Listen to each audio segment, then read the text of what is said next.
திரும்பி வந்தாச்சு this one bit once. இன்னைக்கான வீடியோவில் நம்ம எதை பற்றி பார்க்க போகிறோம் அப்படின்னு சொல்லி கேட்டிங்கன்னா பென்டனோட காமிக் எபிசோட்ஸ். நம்ம ஆல்ரெடி 2 எபிசோடுக்கான வீடியோ பண்ணியிருக்கோம். ஃபுல் வீடியோ லிங்க் டிஸ்கிரிப்ஷன்லையும் ஐ பட்டன்லையும் தர மறக்காம செக் பண்ணி பாருங்க. இப்போ அதுக்கு முன்னாடி என்ன நடந்துச்சுன்னு சொல்லிட்டு ஒரு சின்ன ரீகேப். வெக்கேஷனை என்ஜாய் பண்ண பென்னு, குவென்னு, கிராண்ட்பா மேக்ஸ், கெவின், ரூக்குன்னு சொல்லிட்டு எல்லாரும் ஒரு சொகுசு கப்பலில் டூர் போகிறாங்க. அங்கே ஒரு பொண்ணை வந்து பென் பார்க்குறான். அந்த பொண்ணோட அம்மா வந்து ஒரு சிட்டியோட குயினாக இருப்பாங்க. அவங்கள சர்பண்ட் அட்டாக் பண்ண பென்னு குயினுக்கு சப்போர்ட்டாக ஃபைட் பண்ணுறான். இதுக்கு நடுவில் நிறைய ஷிப்ஸை வந்து அவங்க அட்டாக் பண்ணுவாங்க. இந்த குயினோட சிட்டியான டெரா ஸ்பீசியஸை கண்ட்ரோல் எடுக்கிறதுக்காக நிறைய விஷயங்கள் பின்னாடி நடக்கும். இதெல்லாம் ஏன் நடக்குது, சர்பண்ட் ஏன் அட்டாக் பண்றன்ற நிறைய கேள்விகள் இருக்கு. டெரா ஸ்பீசிஸோட மக்களை பத்தியோ அந்த ராணியை பத்தியோ எந்த ஒரு விவரமும் பிளம்பருக்கு தெரியவே தெரியாது. இது எப்படி சாத்தியம்? நிறைய யூனிவர்ஸையும் பிளானட்டையும் கண்ட்ரோல் எடுத்துக்கிட்டு உங்களுக்கு பாதுகாப்புல வச்சிருக்கிற பிளம்பர்ஸ்க்கு உங்களை பத்தி எதுவும் தெரியாம இருக்கு. இப்படிப்பட்ட மர்மமான விஷயத்துல இந்த கதை நிக்குது. இதுக்கப்புறம் அந்த விஷயம் நம்ம இந்த வீடியோல பார்க்கலாம். இந்த வீடியோக்கான மினிமம் லைக்ஸ் 15. இந்த வீடியோ பிடிச்சா லைக் பண்ணுங்க, ஷேர் பண்ணுங்க. இப்போ வாங்க வீடியோக்குள்ள போலாம். சர்பண்ட் டெரா ஸ்பீசிஸை சரண்டர் பண்ண வைக்கிறதுக்காக பென்னு, குவென்னு, கிராண்ட்பாலாம் என்ஜாய் பண்ண வந்து அந்த சொகுசு கப்பலை வந்து அழிச்சிருன்னு சொல்லி மிரட்டிட்டு இருக்கான். அதுல 1200 அப்பாவி மக்கள் இருக்காங்க. இவங்க இந்த பக்கம் எதுவும் அடி பண்ணியாதனால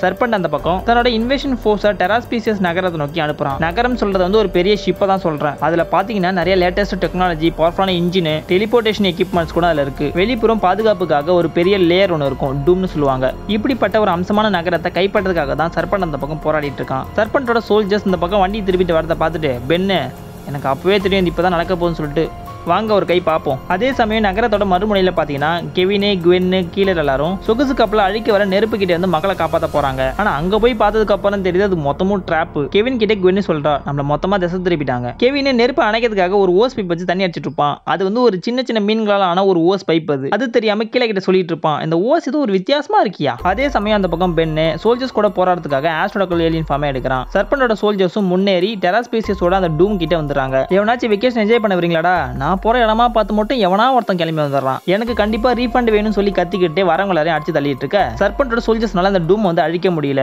என்னன்னு தெரிஞ்சு சுட்டு பாக்குறாங்க, அடுத்து பாக்குறாங்க, எதுவும் வேலைக்கு ஆகல. சோ சர்பண்ட் தங்கிட்ட இருக்கிற ட்ரோன் மூலியமா பாம்பை இறக்குறான். அந்த பாம்ல பிளாக் ட்ரோன் போட்டுருக்கு. இவங்க யாரு அப்படின்னு பாத்தீங்கன்னா ஒரு வெப்பன் கம்பெனி. அதிக விலையில பிட்டிங் பண்ற கஸ்டமருக்கு தன்னோட பாம்லாம் விற்கிற ஒரு கும்பல். இதை சர்பண்ட் யூஸ் பண்றான் அப்படின்னா இவங்களுக்கும் அவங்களுக்கும் ஏதாவது ஒரு லிங்க் இருக்குமோ அப்படின்னு சொல்லி பென் யோசிக்கிறான். இதுல மனிதர்களோட தலையீடு இருக்குன்றதை புரிஞ்சிக்க அங்க டெரா ஸ்பீசியஸ்ல சர்பண்டோட சோல்ஜர்ஸ் டூமை உடச்சிட்டு உள்ள வந்துறாங்க. லோர்லை தன்னோட அம்மாவை கான்டாக்ட் பண்ண செக்யூரிட்டி ரூம்ல இருந்து எந்த ஒரு ரெஸ்பான்ஸுமே இல்ல. சோ பயந்து போயிடுறாவ. வேகமா அவங்களை தேடிட்டு வர சோல்ஜர்ஸும் பின்னாடியே வராங்க. லோரிலை, குயின், கிராண்ட்பா மேக்ஸ் 3 பேரையும் சோல்ஜர்ஸ் சுத்து போட்டு லாக் பண்ணிடுறேன். சர்பண்ட் கிட்ட இருந்து மெசேஜ் வருது. குயினை மட்டும் லாக் பண்ணி கஸ்டடியில எடுத்துட்டு வாங்க. கூடவே டெரா ஸ்பீசிஸ் மக்களுக்கு தான் சொல்ற மெசேஜ் தெரியப்படுத்துங்க சொல்லிட்டு ஒரு மெசேஜ் சொல்றாரு. என்ன அடுத்த 2 நாளைக்குள்ள உங்களோட இன்ஜின், ஆயுதம், பாதுகாப்பு எல்லாத்தையும் செயலுக்க வச்சுட்டு அதுக்கான ப்ரூஃப் எனக்கு அனுப்புங்க. இல்லாட்டி உங்க குயின் உங்களால பார்க்க முடியாது. இதை கேட்டுட்டு மக்கள் எல்லாரும் பதறாங்க. பென்னும் கிராண்ட்பா மேக்ஸும் நம்ம பிளம்பர் கிட்ட உதவி கேட்கலாம்னு சொல்லிட்டு ஒரு ஐடியா கொடுக்க லோரிலைக்கு அதுல பெருசா நம்பிக்கை இல்ல. சரி இருந்தாலும் ட்ரை பண்ணி பார்ப்போம்னு சொல்லிட்டு பக்கத்துல இருக்கிற ஹோனாலுலு பிளம்பர் ஹெட் குவார்ட்டருக்கு போறாங்க. அங்க வாட்ட சட்டமா கோட் சூட் போட்டுக்கிட்டு ஒரு ஏலியன் உட்கார்ந்துட்டு இருக்கு மனுஷ ரூபத்துல. பேரு மெலனோ. பசிபிக் ரீஜனோட மொத்த கண்ட்ரோல் இவர்ட்ட தான் இருக்கு. கிராண்ட்பா மேக்ஸ் டெரா ஸ்பீசிஸ் பத்தியும் உங்க மக்களை பத்தியும் சொல்ல அவர் கேட்டுட்டு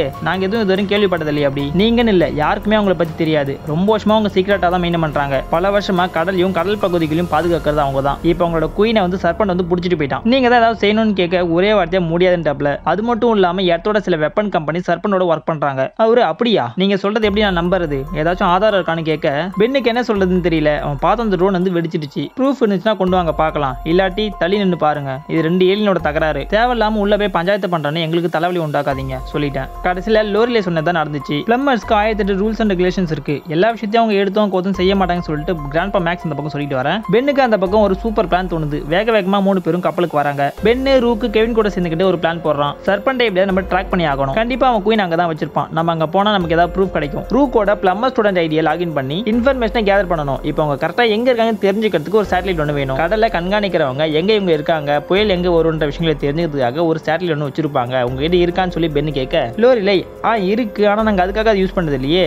டெலிபோர்ட் ஆகும்போது கோஆர்டினேஷன் எங்க இருக்கணும்னு குறிக்கிறதுக்காக நாங்க அதை யூஸ் பண்றது. அப்புறம் எப்படி கடல் மாற்றம், வானிலை, புயல் உருவாகிறதா வச்சு தெரிஞ்சுக்கிறாங்க அப்படின்னா ஜெல்லி ஃபிஷோட நகர்கள் மூலியமா. இதெல்லாம் அந்த பக்கம் சொல்லிட்டு இருக்கா. குவென்னு பிளான் பண்ண மாதிரியே ரூக்கோட ஸ்டூடெண்ட் ஐடி லாகின் பண்ணி பிளம்பரோட சேட்டலைட் மூலியமா இப்போ சர்பண்ட் எங்க இருக்கான்ற அந்த இன்ஃபர்மேஷனை கேதர் பண்றா. அதே சமயம் பென்னும் லோர்லையும் ஜெல்லி ஃபிஷ் கிட்ட இன்ஃபர்மேஷன் கேதர் பண்றதுக்காக போறாங்க. அதுங்கெல்லாம் கடலோட மேப்பை ஃபார்மேஷனா உண்டாக்கி இப்போ கரெக்டா குயின் எங்க இருக்காங்க அப்படின்னு அந்த லொகேஷனை காமிக்குது. அது காமிக்கிற அந்த இடம் கரெக்டா ஆர்டிக் ஓஷன். சோ குயின் அங்க தான் இருக்கணும்ன்ற விஷயம் தெரிஞ்சுக்கிறாங்க. இதுல மட்டும் இடத்தோட இன்வால்வ்மெண்ட் ஏதாவது தெரிஞ்சிச்சு அப்படின்னா பிளம்பர்ஸ் நேரடியாக அதுக்குள்ள இறங்குவாங்க. இவங்களுக்கும் ஒரு பக்கம் பேக்கப்பா இருக்கும். இந்த லொகேஷனை பிளம்பரோட சேட்டலைட் மூலமா பாக்குறப்போ இப்போ அங்க ஆர்டிக் ஓஷன்ல என்ன நடக்குதுன்ற லைவ் ரெக்கார்டிங் கிடைக்குது. ஃபர்ஸ்ட் ஆஃப் ஆல் இவங்களுக்கு லொகேஷனே தெரியாது. அதை தான் ஜெல்லி ஃபிஷ் கிட்ட கேட்டு எடுத்துட்டு சேட்டலைட்ல போடும்போது என்ன நடக்குதுன்ற விஷயம் உங்களுக்கு தெரியுது. இன்ஃபர்மேஷனை கேதர் பண்றதுக்காக மட்டும் தான் அந்த ஜெல்லி ஃபிஷ். அதுக்கப்புறம் அந்த இன்ஃபர்மேஷனை வச்சு இவங்க என்னென்ன பண்றாங்கன்றதெல்லாம் சேட்டலைட் பார்த்துக்கும். அப்படி இவங்க பாக்குறப்போ சர்பனோட ஹெட் குவார்டர் பாக்குறாங்க. சோல்ஜர்ஸ் அங்க கண்காணிப்புக்காக நிக்க பக்கத்துல ஒரு ஹியூமன் மேட் சப்மரீன் இருக்கு. உடனே பென்னும் லோர்லேயும் டெராஸ்பேசிஸோட டெக்னாலஜி மூலமா ஆர்டிக் ஓஷனுக்கு டெலிபோர்ட் ஆகுறாங்க. பென் வந்து ரிப்ஜாஸா இருக்கான். அதுக்கே அந்த தண்ணி வந்து ரொம்ப கோல்டா இருக்கு. பல்லுலாம் ஒரு பக்கம் வதருது. அப்படியே இவங்க அங்க அந்த சப்மரீன் கிட்டே இருக்காங்க. சர்பனோட ஷிப் வேற எங்கேயும் அங்கேயுமா சுத்திட்டு இருக்கு. யாராச்சும் பாக்கிறதுக்குள்ள சீக்கிரமா வந்த வேலையை முடிச்சுட்டு கிளம்பணும்னு சொல்லிட்டு ஆளுக்கு ஒரு பக்கமா பெரிய பென் சப்மரீனை நோட் பண்றப்ப அதுல ராக் மிச்சல் இண்டஸ்ட்ரீஸ் போட்டுருக்கு. ராக் மிச்சல் இண்டஸ்ட்ரீஸா அப்படின்னா யார் அவங்க? குவென், நீ இதை பாக்குறதானே? இவங்க யாருன்னு பாரு, நான் உள்ள போய் வேற ஏதாவது ப்ரூஃப் பண்ணி தான் தேடுறேன் சொல்லிட்டு அவன் உள்ள போய் அங்க தேடிட்டு இருக்க. அந்த பக்கம் போன லோர்லை சர்பனோட சோல்ஜர்ஸ் கிட்ட மாட்டிக்கிறா. அவங்க இவள பாத்துறாங்க. பென் அங்க இருக்க சில இன்ஃபர்மேஷன் பார்க்க இப்போதான் அவனுக்கு இங்க என்ன நடக்குதுன்னே புரியுது. டெராஸ்பேசியஸ் தான் கடல் பகுதிகளையும் அது சுத்தி இருக்கிற இடங்களையும் பாதுகாக்கிறாங்க. இதன் மூலியமா எந்த ஒரு சொகுசு கப்பலையோ சரக்கு கப்பலையோ மிரட்டி அவங்க கிட்ட பணம் வாங்க முடியல. ஏதோ ஒரு ஆபத்து கடல்ல நடக்குது அப்படின்னா டக்கு டக்குன்னு இவங்க வந்து நின்னுறாங்க. இதனால கடுப்பான ஏதோ ஒரு குரூப் டெராஸ்பேசியஸ் அழிக்கிறதுக்காக சர்பண்ட் கிட்டயோ இல்ல சர்பண்ட் வந்து ஹியூமன்ஸ் கிட்டக்காக வேலை செய்யணும் இப்படின்ற விஷயத்தை பென் கண்டுபிடிக்கிறான். கூடவே ஆதாரத்துக்காக போன்ல போட்டோ எடுத்துக்கிறான். மேல லோரியில கத்துற சத்தம் கேட்க சப்மரீனை உடச்சிட்டு வந்து எலினா மாதிரி எல்லாரையும் போட்டு பொளந்து கட்டுறான். சர்பண்ட் பார்த்துட்டு கடுப்பாய் ஒரு பக்கம் கத்துறான். காண்டாகுது. இவங்க எல்லாரும் அடிச்சு போட்டுட்டு டெலிபோர்ட் ஆகி திரும்ப டெராஸ்பேசியஸ்க்கு வந்துடுறாங்க. முதல் வழியா ஆதாரத்தை எடுத்துக்கிட்டு பிளம்பர் ஹெட் குவார்ட்டருக்கு தான் போறாங்க. இந்தாங்க நீங்க கேட்ட ஆதாரம். சர்பண்ட்டும் ஹியூமன்ஸும் சேர்ந்து வேலை செய்யறாங்க. இதுக்கு பின்னாடி ஏதோ ஒரு கும்பல் இருக்கு. அவங்க தான் சர்பண்ட் கூட சேர்ந்துக்கிட்டு இந்த கடலை இன்னும் மோசமாக்குறாங்க. அவங்கள தடுக்கவும் பிடிக்கவும் இந்த ஆதாரம் போதும்னு நினைக்கிறேன். போதும்ல? பிளம்பர்ஸ் அவங்கள பிடிச்சாங்களா இல்லையா? ராக் மிச்சல் இண்டஸ்ட்ரீஸ்னா யாரு அப்படின்ற விஷயங்கள்லாம் நம்ம நெக்ஸ்ட் வீடியோல பார்க்கலாம். இந்த வீடியோக்கான மினிமம் லைக்ஸ் 10. வீடியோ பிடிச்சிருந்தா லைக் பண்ணுங்க, ஷேர் பண்ணுங்க. இதே போல அனிமேஸ், கார்ட்டூன், அனிமேட்டட் சீரிஸோட தமிழ் ஸ்டோரி எக்ஸ்பிளனேஷன்லாம் நம்ம சேனல்ல இருக்கு. பார்த்துட்டு பிடிச்சிருந்தா சப்ஸ்கிரைப் பண்ணுங்க. தேங்க்ஸ் ஃபார் வாட்சிங்.